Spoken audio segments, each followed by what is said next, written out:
जैसे कि आप लोग वेक्टर के बारे में पहले भी पढ़ चुके हैं, फिजिक्स में ऑलरेडी स्टडी हुआ होगा वेक्टर कि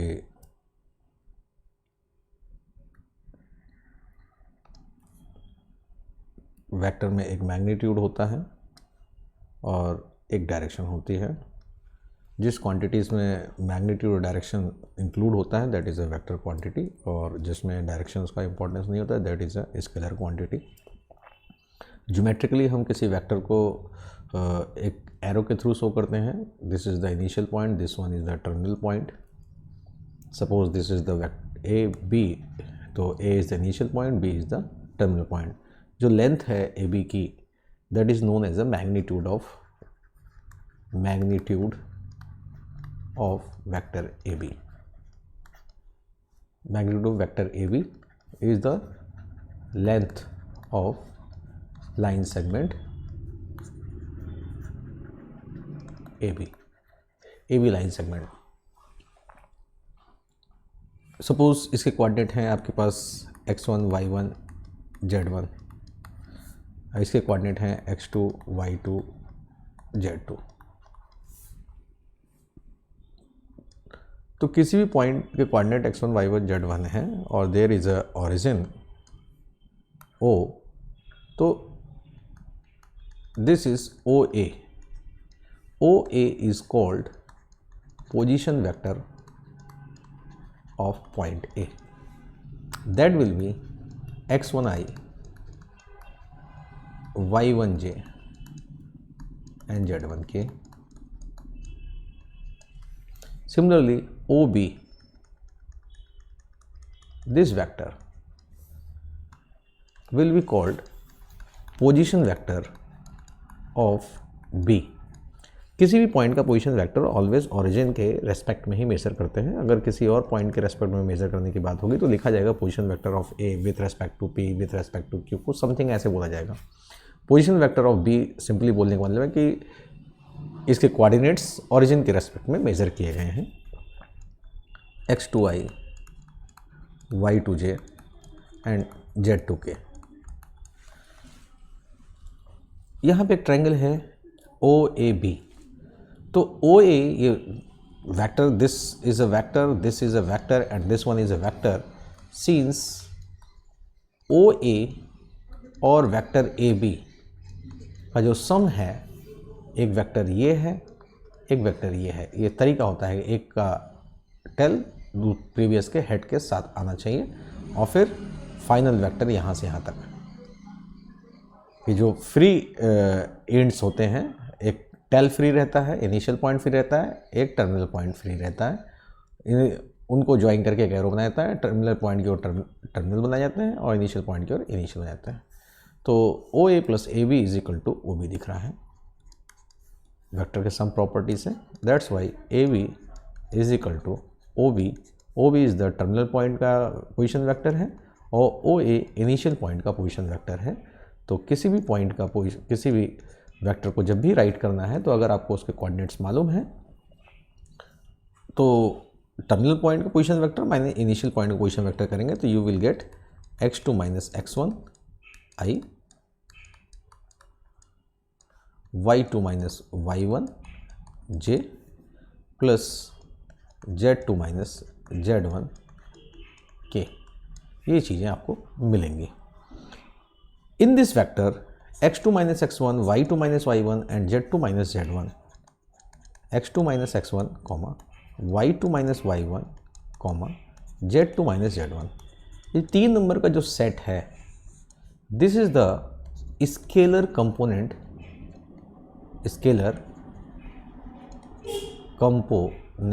ऑफ वेक्टर। ये वेक्टर का स्केलर कंपोनेंट मतलब आई जे की जो कोफिशिएंट है that is the scalar component. And x2 minus x1 i, y2 minus y1 j, z2 minus z1 k। ये जो 3 कंपोनेंट्स का सेट है this is known as a vector component. Vector component 3D में scalar component को, जो ये scalar component है जिसको कि वेक्टर का स्केलर कंपोनेंट कहते हैं, that is also known as the direction ratio. This is also called direction ratio, जिसको कि शॉर्टकट में DRs बोलते हैं. DRs हैं, मतलब वेक्टर के आई जे के जो कोफिशिएंट्स होते हैं, that is also known as scalar component, that is also known as a DR of the vector. और जो यूनिट वेक्टर होता है, यूनिट वेक्टर मीन्स जिसका कि मैग्नीट्यूड 1 होता है, दैट इज यूनिट वेक्टर. तो किसी भी वेक्टर का यूनिट वेक्टर फाइंड करना है, सपोज कोई वेक्टर है, उसका यूनिट वेक्टर फाइंड करना है, तो आप उसके मैग्नीट्यूड से डिवाइड कर देंगे. तो यूनिट वेक्टर में जो स्केलर कंपोनेंट्स होते हैं, that is known as a DCs of the vector. जो स्केलर कंपोनेंट्स हैं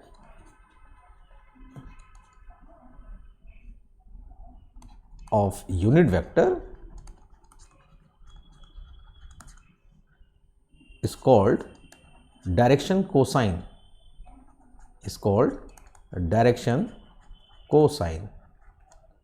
that is equal to disease. Direction cosine that is equal to disease. तो टाइप ऑफ वेक्टर के बारे में आप जान सकते हैं कि जीरो वेक्टर जिसका मैग्नीट्यूड 0 होता है, यूनिट वेक्टर जिसका मैग्नीट्यूड 1 होता है, को इनिशियल वेक्टर जब दो वेक्टर के इनिशियल पॉइंट सेम होते हैं, को लीनियर वेक्टर्स जब दो या दो से ज़्यादा वेक्टर जो है एक दूसरे के पैरेलल हों या सेम लाइन के अलॉन्ग हों, तो that is known as a collinear vector. Equal vector जब उनका मैग्नीट्यूड डायरेक्शन सेम होगा, that will be equal vector. ठीक है, तो ये एक्सरसाइज में इसमें से क्लासीफाई करो कौन वेक्टर क्वांटिटी है, कौन वो है. ग्राफिकली ये displacement of 40 kilometre 30 degree east of north, उसके बारे में आपको बताना है कि ईस्ट ऑफ नॉर्थ का मतलब क्या हुआ. ठीक है, तो एक आगे आप एग्जाम्पल जब आप देख लेंगे तो मालूम पड़ जाएगा कि 30 डिग्री वेस्ट ऑफ साउथ का मतलब क्या हुआ. वेस्ट ऑफ साउथ का मतलब साउथ से वेस्ट की ओर एंगल मेज़र करना है, वेस्ट ऑफ साउथ. और ऐसे ही जब बात हो रही है कि ईस्ट ऑफ नॉर्थ, तो यू नो कि north south east west, east of north मतलब नॉर्थ से आपको एंगल मेज़र करना है 30 डिग्री. हो गया. नॉर्थ वेस्ट मतलब नॉर्थ वेस्ट के बीचों बीच 45 डिग्री, 45 डिग्री पे नॉर्थ वेस्ट. तो एग्जाम्पल आते हैं कि दो पैरेलल वेक्टर लिखिए. दो पैरेलल वेक्टर मीन्स जिनकी डायरेक्शन सेम हो.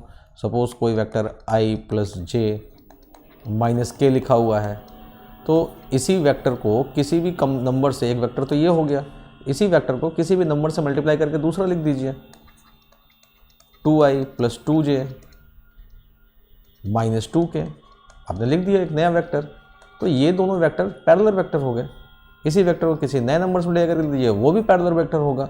तो जितने भी पैरेलल वेक्टर होते हैं, पैरेलल जितने भी वेक्टर्स होंगे, उन सभी के स्केलर कंपोनेंट का रेशियो इक्वल होगा. रेशियो ऑफ स्केलर कंपोनेंट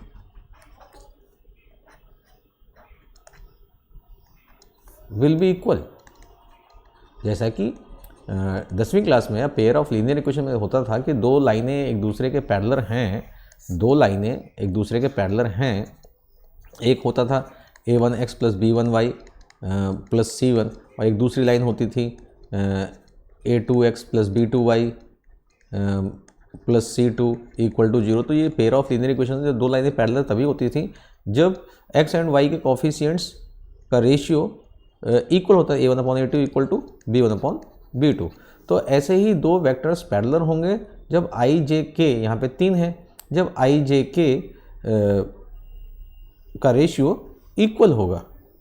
तो जब पैरेलल वेक्टर्स जो होंगे उनके स्केलर कंपोनेंट रेशियो इक्वल होगा, उनके डायरेक्शंस रेशियो का रेशियो इक्वल होगा, क्योंकि स्केलर कंपोनेंट का डायरेक्शन रेशियो भी कहा जाता है, तो उनका भी रेशियो इक्वल होगा. एडिशन ऑफ वेक्टर के बारे में जानते ही हैं. डिफरेंस कि अगर कोई वेक्टर ए बी है, अगर ये वेक्टर ए बी है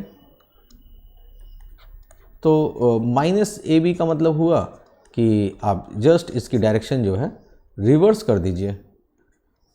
फ्री वेक्टर्स का मतलब होता है जिसका इनिशियल पॉइंट फिक्स नहीं होता, ये वेक्टर यहाँ बने चाहे यहाँ बने, बट डायरेक्शन और लेंथ सेम होनी चाहिए, तो इसका नाम ए बी ही रहेगा। तो ऐसे वेक्टर फ्री वेक्टर होते हैं जिसको डायरेक्शन और मैग्नीट्यूड चेंज करे बगैर स्पेस में कहीं भी आप शिफ्ट कर सकते हो, तो that is a free vectors. 10th class में जैसे एक फार्मूला होता था कि एक कोई लाइंस है, लाइन सेगमेंट है, इसके इंड पॉइंट्स के कोऑर्डिनेट गिवन है x1 y1 z1, 11वीं क्लास में भी इंट्रोड्यूस था, और दूसरे का है x2 y2 z2,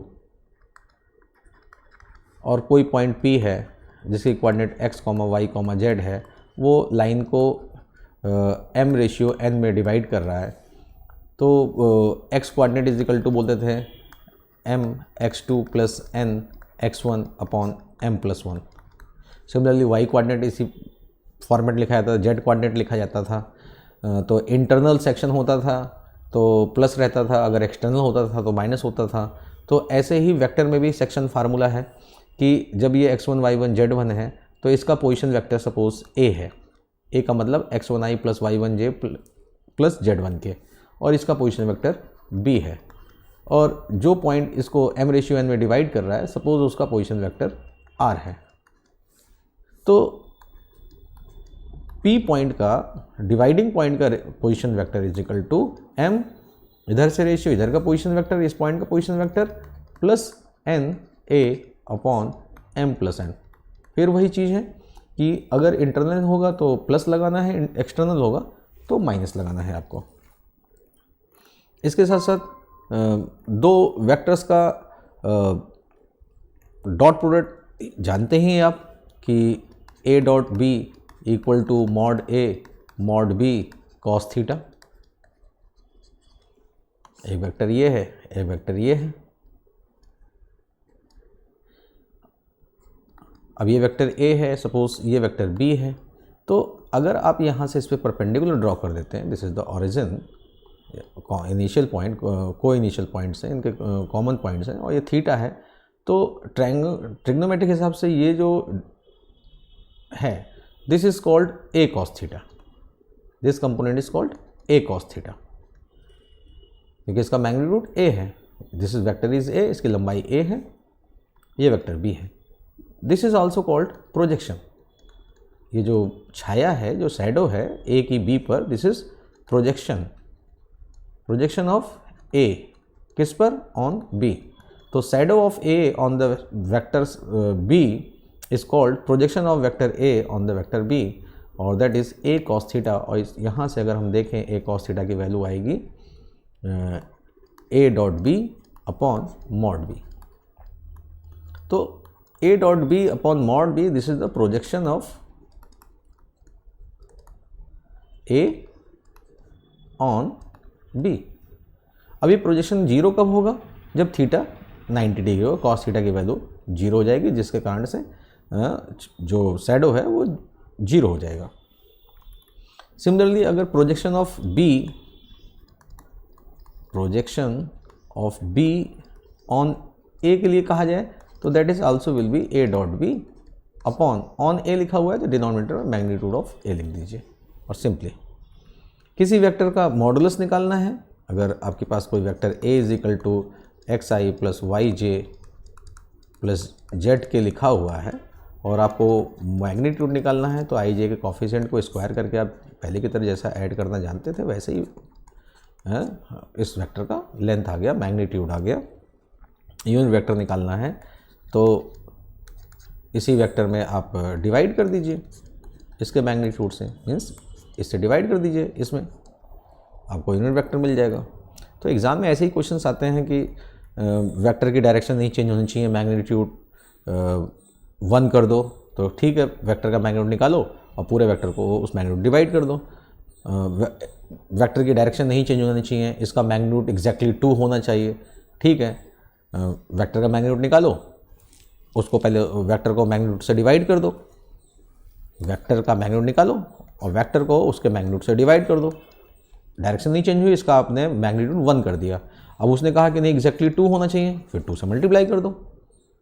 तो इस तरीके से ये क्वेश्चंस हो गया जो है कि ऐसा एक वेक्टर जिसका मैग्नीट्यूड 2 है बट डायरेक्शन वही है जो पहले वाले वेक्टर की थी। अब ये बोल दिया so that this 3 points are the vertices of right angle triangle. Vertices of right angle triangle, अगर ये तीनों पॉइंट्स राइट एंगल ट्रायंगल के वर्टिसेस होंगे तो राइट एंगल ट्रायंगल में क्या है भाई, पॉइंट ए पॉइंट बी, तो वेक्टर ए भी निकाल लो। ये तीन पॉइंट के पोजीशन वेक्टर दिए हैं, पॉइंट ए का पोजीशन वेक्टर, पॉइंट बी का, पॉइंट सी का, तो वेक्टर ए भी निकाल लो। Vector A B is equal to you know P V of B minus P V of A. जब वेक्टर ए बी आ जाएगा तो इसका मैग्नीट्यूड निकाल लो, जिससे कि साइड ए बी की लंबाई मालूम पड़ जाएगी। ऐसे बी सी वेक्टर की लंबाई निकाल लो, ऐसी ए सी वेक्टर फाइंड करो और उसका लेंथ निकाल लो। वही इन्होंने किया है। तीनों की लंबाइयाँ जब आ जाएंगी आपके सामने तो पाइथागोरस थ्योरम से आप चेक कर लेना कि पाइथागोरस थ्योरम अप्लाई हो रहा है कि नहीं हो रहा है। उसी बेस पे ये क्वेश्चंस हैं। Find the direction cosine of the vector, तो यूनिट वेक्टर फाइंड करिए और आपको डायरेक्शन कोसाइन मिल जाएगा। So that this vector and this vector are collinear. Collinear का मतलब है कि पैरेलल हो, तो 2/-4, 2/-4 एंड -3/-4, सॉरी -3/6, ये आया 1/-2। फिर दूसरा है ratio -3/6, that is also -1/2। Third है रेशियो 4/-8, थर्ड कंपोनेंट का रेशियो जो है दैट इज़ आल्सो -1। तो स्केलर कंपोनेंट के रेशियोज इक्वल हैं, दैट्स वाई ये दोनों वेक्टर पैरेलल हैं। जो वेक्टर पैरेलल हों एक ही लाइन के लॉन्ग होते हैं तो कोलिनियर होते हैं। दूसरा कि ये जो वेक्टर है आपके पास, इसको -2 से मल्टीप्लाई कर दो, यू विल गेट दिस। तो यही तो समझाया था कि कोई वेक्टर है, जब उस वेक्टर को आप किसी कांस्टेंट नंबर से मल्टीप्लाई कर देते हैं तो you get a new collinear vector, you get a new vector that is a parallel to the vector old vector. Magnitude बदला बट डायरेक्शन नहीं बदली। So that this vector is equally inclined to the OX, OY, OZ। तो जो word है cosine, जिसको हम direction cosine बोलते हैं, तो एक्चुअल में होता क्या है कि 3D में हम बात करें तो suppose this is x axis, this one is y axis and this one is z axis. तो जब भी कोई लाइन स्पेस में है तो वो x एक्सिस से भी कुछ ना कुछ एंगल बनाएगा, y एक्सिस से भी कुछ ना कुछ एंगल बनाएगा और z एक्सिस से भी कुछ ना कुछ एंगल बनाएगा। तो उस केस में cos alpha is called disease direction cosine. ऐसे ही दूसरा डायरेक्शन कोसाइन होता है cos बीटा और तीसरा होता है cos गामा। तो तीनों ही डायरेक्शन कोसाइंस हैं। तो जैसा कि साथ साथ ये भी बताया कि यूनिट वेक्टर के जो स्केलर कंपोनेंट्स होते हैं वो डायरेक्शन कोसाइन कहलाते हैं। तो यूनिट वेक्टर के जो स्केलर कंपोनेंट्स होते हैं उनकी खास बात होती है कि यूनिट वेक्टर का अगर मैग्नीट्यूड निकालोगे तो उनके स्केलर कंपोनेंट स्क्वायर करके 1 करते हो, ऐड करते हो। तो यूनिट वेक्टर का मैग्नीट्यूड निकालते समय आप स्केलर कंपोनेंट्स जो होते हैं उनको सम ऐड करते हो और वो जब 1 आता है तभी बोलते हो यूनिट वेक्टर। तो इसीलिए कि जो डिसीज का स्क्वायर करोगे तो पहला डिसीज का स्क्वायर ये scalar component of unit vector, this is also scalar component this unit vector, this is also.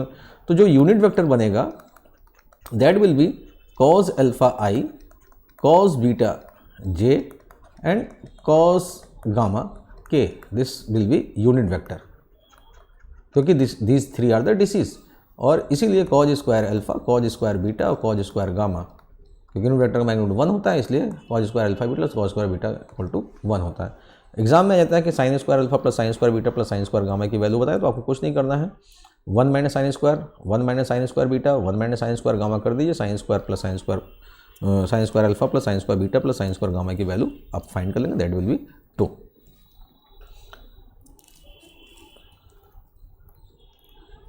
तो प्रोडक्ट ऑफ 2 वेक्टर्स का भी यूटिलाइजेशन आपको करना है कि जब a डॉट b की वैल्यू 0 है तो इसका मतलब दोनों वेक्टर्स 2 केस जनरेट होती है, या तो a 0 है या b 0 है, या तो a is the zero vector या तो b is the zero vector. एक तो केस ये जनरेट होता है तभी दो वेक्टर का डॉट प्रोडक्ट 0 आएगा, अदरवाइज इन दोनों के बीच में एंगल 90 डिग्री है, अदरवाइज इनके बीच में एंगल 90 डिग्री है। या तो A is the zero vector, otherwise B is the zero vector, या फिर थीटा इक्वल टू 90 डिग्री, इनके बीच में जो एंगल है दैट इज़ 90 डिग्री है।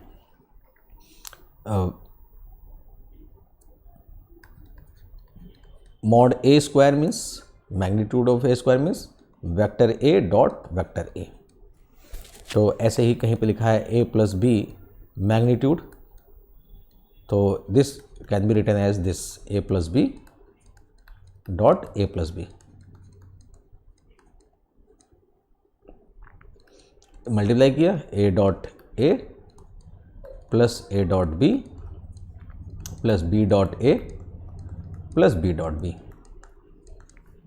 This become mod A square, A dot B और B dot A will be equal, that's why 2 times of A dot B plus mod B square, sorry. तो ऐसे concepts का भी use करके जो है आपसे कुछ क्वेश्चंस वो पूछ सकता है।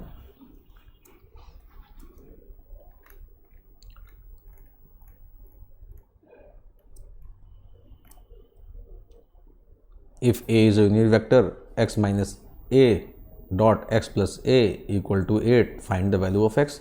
तो x minus A dot x तो सिंपली है x dot x minus A dot A, या तो ब्रैकेट ओपन कर लो जैसे इन्होंने ब्रैकेट ओपन किया, लास्ट में इसको कैंसिल कर दिया, लिख दिया x dot x minus A dot A आ गया, x dot x minus A dot A equal to 8, and A is the unit vector, that's value, this is the mod of x square, this is the mod of A square, 8, this is the unit vector, 8 इधर 9 आ गया, तो mod of x equal to square equal to 9, तो vector x का magnitude 3 आ गया, वही हमसे पूछा था।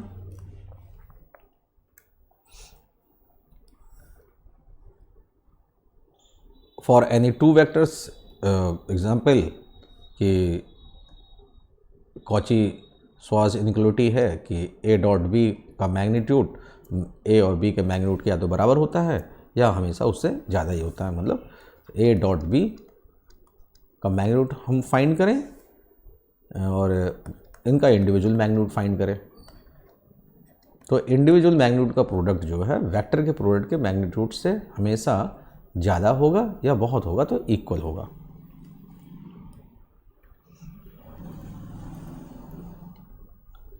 Find the angle between two vectors, magnitude मालूम है, A डॉट B मालूम है।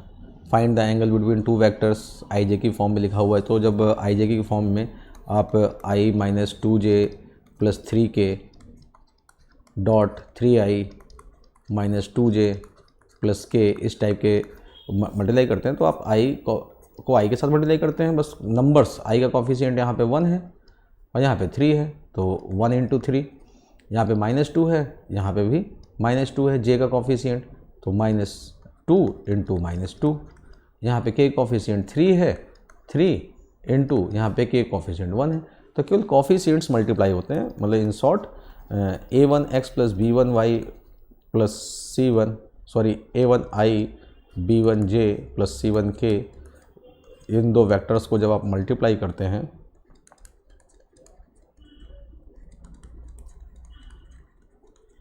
तो A1 A2 इनका रिजल्ट आता है A1 A2 plus B1 B2 and plus C1 C2। अगर इसकी वैल्यू 0 है तो इसका मतलब डॉट प्रोडक्ट का आंसर 0 है, और 0 होने का मतलब कि दोनों वेक्टर एक दूसरे के परपेंडिकुलर हैं। तो जब दो वेक्टर एक दूसरे के परपेंडिकुलर होते हैं तो उनके स्केलर कंपोनेंट के प्रोडक्ट करो और उसका जब सम करते हो that will be equal to 0। दो वेक्टर, ये दोनों वेक्टर, तीन वेक्टर हैं, क्या ये म्यूचुअली परपेंडिकुलर, तो एनी टू वेक्टर्स इसको और इसको मल्टीप्लाई करो, रिजल्ट 0 आ गया तो म्यूचुअली परपेंडिकुलर है। ऐसे दूसरे क्वेश्चन से आपको करने हैं।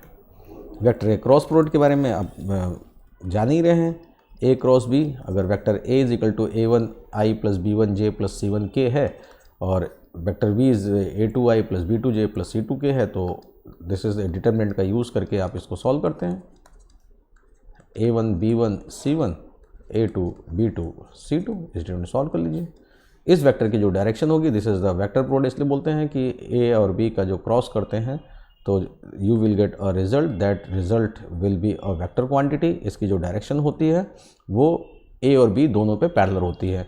मीन्स कि अगर किसी थाली में, किसी प्लेट में वेक्टर A और वेक्टर B रख दिया जाए तो उस प्लेट के परपेंडिकुलर, उस प्लेट के नॉर्मल जो होगा उस डायरेक्शन में आपका A क्रॉस B होगा। अगर ये A है और ये B है तो उसके परपेंडिकुलर डायरेक्शन में A क्रॉस B होगा, जो कि A के साथ में भी 90 डिग्री एंगल बनाएगा और B के साथ में भी 90 डिग्री एंगल बनाएगा।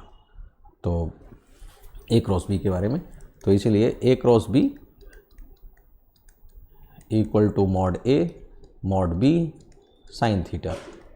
ये तो A क्रॉस B का मैग्नीट्यूड फाइंड करने का फार्मूला है।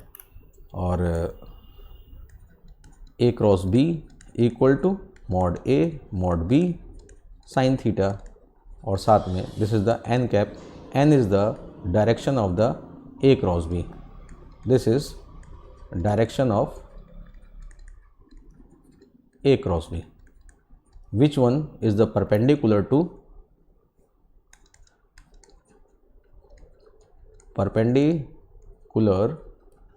the plane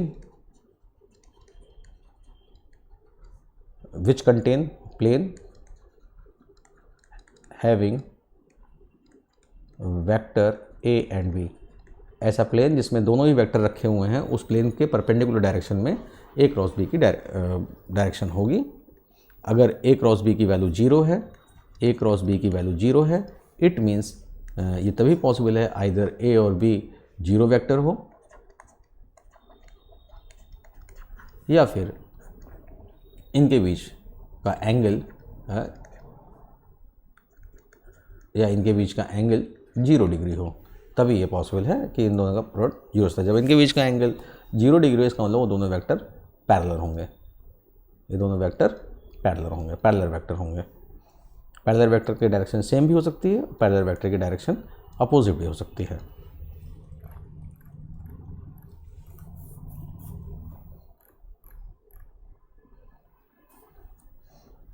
find the lambda mu value if this equal to this, इन दोनों को मल्टीप्लाई करो और देन आफ्टर 0 का मतलब हुआ 0i 0j and 0k, left side right side में i j के कॉफिशिएंट इक्वेट कर दो, यू विल गेट 3 इक्वेशंस। उसकी हेल्प से लैम्डा और म्यू की वैल्यू आप फाइंड कर सकते हैं। Find the area of triangle of this, तो जो ये A क्रॉस B का जो मैग्नीट्यूड होता है, इसका एक ज्योमेट्रिकल मीनिंग होता है, this represent the area of parallelogram, area of parallelogram. Parallelogram इस तरीके से, एक वेक्टर A है और एक वेक्टर B है, तो इस पैरेललोग्राम का जो एरिया है उसको रिप्रेजेंट करता है ये, इस पैरेललोग्राम का एरिया रिप्रेजेंट करता है। तो जब ट्रायंगल की बात होगी तो area of triangle that will be half of A cross B, half of A cross B। लेकिन दोनों ही वेक्टर कैसे होने चाहिए? वेक्टर A और वेक्टर B क्या है? को इनिशियल वेक्टर हैं, को इनिशियल वेक्टर। तो ये तीन किसी ट्रायंगल के वर्टिसेस के कोऑर्डिनेट्स हैं, तो एक बार ए बी निकाल लीजिए, वेक्टर ए बी और वेक्टर ए सी, इसमें से ए दोनों में कॉमन है, वेक्टर ए बी निकाल दीजिए और ए सी निकाल दीजिए। तो इस तरीके से फिर इन दोनों का प्रोडक्ट कर लीजिए, ए बी क्रॉस ए सी का मैग्नीट्यूड निकाल दीजिए, अपॉन 2 कर दीजिए, you will get area of triangle. Area of triangle, इस तरीके से एरिया ऑफ ट्रायंगल आपको मिल जाएगा। बाकी मिसलिनियस एग्जांपल्स आप देखेंगे और उसके तरीके से आपको आइडिया लग जाएगा कि if A equal to B plus C then it is true mod A equal to mod B mod C, ये कर रहा है कि, और हाँ तो तब भी आंसर जस्टिफाई करिए, नहीं तब भी आप आंसर जस्टिफाई करिए। ठीक है। तो जैसा कि पहले बता दिया कि mod A square equal to A dot A होता है। इस चीज़ का सबसे ज़्यादा यूज़ होता है। इस आइडिया को आप यूज़ करने की आप कोशिश करेंगे जो है, ठीक है।